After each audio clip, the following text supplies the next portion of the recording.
welcome back to my channel. Today I want to talk about a few misconceptions about being a single mom by choice. There are things that when I was starting out on my journey, I was overwhelmed by, I was worried about, I was kind of consumed with. Age is one of them, with fertility and all the things that you hear online. As a woman, unfortunately, we don't have forever to be able to have a baby on our own, but that doesn't mean that we have to rush things. Science is advancing. There's so many more options available to us, and it's only getting better as the years go on. So try not to get too, of course you have to think about it, but don't get too caught up in the numbers and your age, because there are options and you might have options, okay? So that's definitely one of them. And I've connected with so many women since I started sharing my journey on social media that are in their mid-40s that have been able to conceive. A lot of them used medication, but they were able to use their own eggs. They were able to just make it happen on their own. So this is just a quick interruption to let you know about Fairfax Cryobank. I'm obsessed, okay? With the profiles that they have, you could see adult photos, medical history, all kinds of really good stuff, audio files. You get to hear the donor actually speak. You get all these wonderful things that when you're really considering having a baby with somebody, okay, not co-parenting, but carrying on the genes of somebody, the genetics, the DNA, you want to kind of click, right? And Fairfax Cryobank offers so many donor profiles. They have access to all this information and more, like I said, and their customer service is incredible. They can get orders out so quickly for you, get them to your clinic. They're amazing. I love them. I've been working with them for such a long time. They're the ones that helped me have my baby, my second baby. And I can't recommend them enough. They truly are incredible. And I'm so grateful to them for sponsoring this episode. They are amazing. Go check them out. They are offering you, a viewer, listener, 90 days, 3 freaking months of full free access to all the donor profiles. Everything for 90 freaking days. You could have your girlfriends over. You guys could check out the donors. You could have tea, you can have a glass of champagne, whatever floats your boat, okay? It's really a fun thing. You can make it really fun. You can make it personal, do it all by yourself, whatever works. Whatever works for you. I had my best friend look with me, my mom looked with me, and then there was another time that I just wanted to look by myself. I wanted to really feel it out. So whatever works. But if you use Single Mom Mindset 25 all together, you'll get those 90 days free. That just lets them know that I sent you over there, because I'm always talking about them and hyping them up because they truly are incredible. They helped me grow my family and I owe them that, right? They're amazing. They truly are a really great group of people. So go check them out. Check out all the donor profiles, and yeah, good luck on your journey. And if you find your donor from Fairfax, you need to tell me, just so I can give myself a little, that I'm glad that I sent you there, and that, I get a tiny little piece of your donor story. Just it's minuscule, but I hold it dear to my heart. So thank you. Go check them out. Thank you to Fairfax Cryobank for sponsoring this video. They're amazing. Go check them out. Back to the show. It can happen. I need you to just trust and believe, because some of it is mindset. I'm not going to get too much into that right now, but it's important to believe that it's possible for you, because if we have the mindset that it's never going to happen, I'm too old, it's, whatever, then that's kind of what we're telling the universe, right? So we don't want to be having these kinds of conversations internally or externally to our friends or whatever. We want to try to keep it as positive as possible, of course. Another is that it's going to cost you $1 bajillion. Now, of course, it varies depending on where you live, depending on your insurance, depending on so many different factors, okay? For one woman, it may be a certain amount, and for another, it'll be a completely different amount, okay? Now, we have to take into consideration that some women, like myself, did IUI, which is intrauterine insemination, and I did mine unmedicated, which means I wasn't paying for injections. I wasn't paying for additional things on top of that.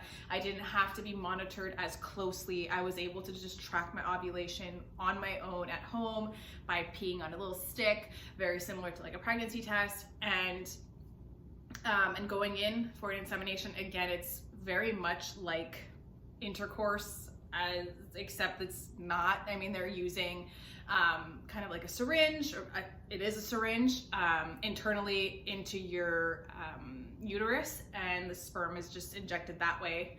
Super not sexy, super not cute, but yeah, it's done that way, the same way you would be trying to conceive with a partner, essentially. And then if you go on to more complicated procedures like IVF and things like that, of course, there's so much more involved in that. Therefore, the cost is going to reflect that. Now, I can't tell you what it's going to cost you, obviously, but when we look online, it can be these astronomical prices and costs and whatever that can totally freak you out. And I know, because it freaked me out.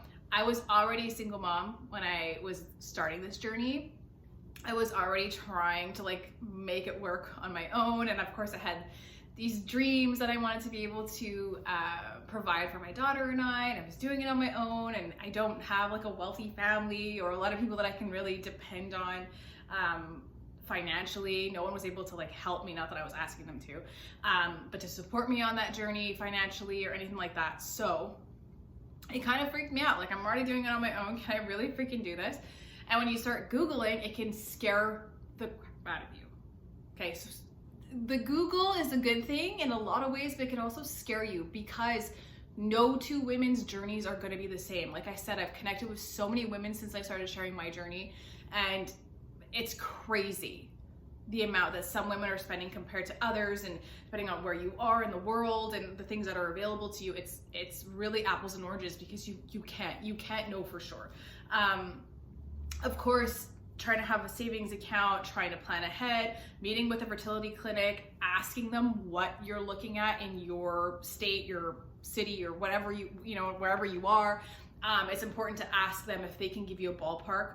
Oftentimes they'll tell you that they can't because of how varying your journey could really be. They can't really predict it necessarily. But yeah, get in there and get yourself informed. Go ask questions. I share all of this inside of Single Mom Mindset, my program. It's going to teach you everything that you need to know, what you need to be asking for, what you need to be looking for, all the things that, you might be just freaking out over internally, or Google frantically that you're doing. It's really going to help you just relax, take a breath, answer a lot of your questions. And it's basically like your best friend that's going through this journey with you, because I've been there, I've done it. Okay. So I'm here with you. And again, I've learned from a lot of donor conceived people that are adults now and their experiences, and other single moms by choice who have adult kids and all of these things. So I have a lot of guidance that I can provide for you. So you're not doing this alone. You're not frantic. You're not nighttime Googling like a crazy like I was. Okay. So that's what I'm trying to help you not have to do. Okay. Not do it alone. But yeah, so a lot of people get freaked out by the numbers. Don't get freaked out. A lot of times insurance will cover certain things. A lot of times you can spread things out over time. There are options, so don't let that scare you. Another one is really judgment from the people around you, your friends, family, loved ones, coworkers, whatever it is. Excuse me, I'm gonna cough. I'm sorry. I finally caught the kids' cold that they had all over Christmas. I survived it, kept dodging it. I was taking shots of ginger and lemon and all these things, and finally my body was like, no girl, it's your turn. So bear with me, I'm sorry. But yeah, a lot of people are just kind of worried about how people are going to receive the news, receive the idea, if they're gonna be okay with it, if they're gonna be supportive, all of those things. Again, very valid. Some people come from very traditional families. My family's not necessarily traditional, but there's a little bit of like religious background. There are some beliefs that, I should have a partner, and, they hope that I get married. They also hope that I would go and get a university degree. So, you're not going to be perfect. But yes, I can relate to worrying about how it's going to be responded to and how open your circle is going to be to something so different. But they might surprise you. The thing is that, again, with connecting with so many clients and other women online and everything, like, it really depends, but you also have to go into it knowing, you know what I mean? It's just like anything. Like, Steven and I are getting a divorce. You know, you're telling your family that. You have to go into that conversation with them knowing what you want to say, where you're at. You need to, like, trust yourself. That's Leo. He's supposed to be sleeping. But yeah, you need to, you know, I'm quitting my job. I hate it. I've been at it for 30 years. I'm moving on to do blah, blah, blah, whatever that is. When you have this conversation, you need to be prepared for their reactions. I mean, you know the people in your life. You can kind of predict how things are going to go. So you should be going into these conversations prepared. You should be approaching it, of course, kindly, obviously, but also unapologetically, because it's your life, right? And I teach this, and I do in my one-on-ones also, that it's like, I get it. I understand the fear. I understand the worry. But at the end of the day, it's your life. And it's like, hey, yeah, it's easy for you to say or whatever.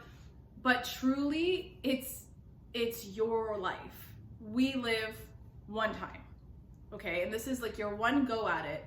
And you're called to motherhood. You're not necessarily called to a husband, or you haven't found that husband, you haven't found that partner. And you're like, yeah, but like, time's a ticking. I have to get this going. If I'm gonna be a mom naturally, I'm gonna carry this baby. I have, you know, only a certain amount of time I have to get going. This person, whoever it is, family member, friend, they can't give you what it is that you want. You know what I mean? So if you're choosing this and they decide not to be supportive because of whatever reasons or beliefs or whatever, I'm so sorry. That's on them. You know, at the end of the day, when you're 95 and you're in your little home by yourself, are you gonna be wanting, like, are gonna be wishing that you had followed your heart? Or are you gonna be like, thank God I listened to Cindy and just never had kids? You know, that's really what you have to, that's the way you should be thinking about anything in life. Truly, of course, use some logic, use some sense. I'm a Capricorn. My like logical brain is almost, it affects me negatively a lot of the time because I have a hard time not being type A about certain things and just like chill the F out a little bit. I like to have control of everything. It needs to go perfectly and so on and so forth. But at the end of the day, this is your one shot, okay? And if they're not paying your bills, they shouldn't have a say. Yes, they should be able to tell you freely how they feel and give you recommendations, of course, but at the end of the day, it is your life and you get a one shot, okay? That's just a few. We're starting the year off on a new note. I'm all snotty and my cough is killing me in my throat, so I think we're gonna end it here. But yes, I want to just wish you a beautiful start to the new year. I wanna thank you for being here. If you could please like, comment, share this podcast episode, because I'm recording at the same time, to any single moms, any single ladies in your life who you know are thinking about their options right now. We might be getting to a certain age where we're like, you know what, what's next? Whatever it is, share it with the people that you love. Please leave a 5-star review, all the good stuff, and please come back next week. Lots of love to you. Bye.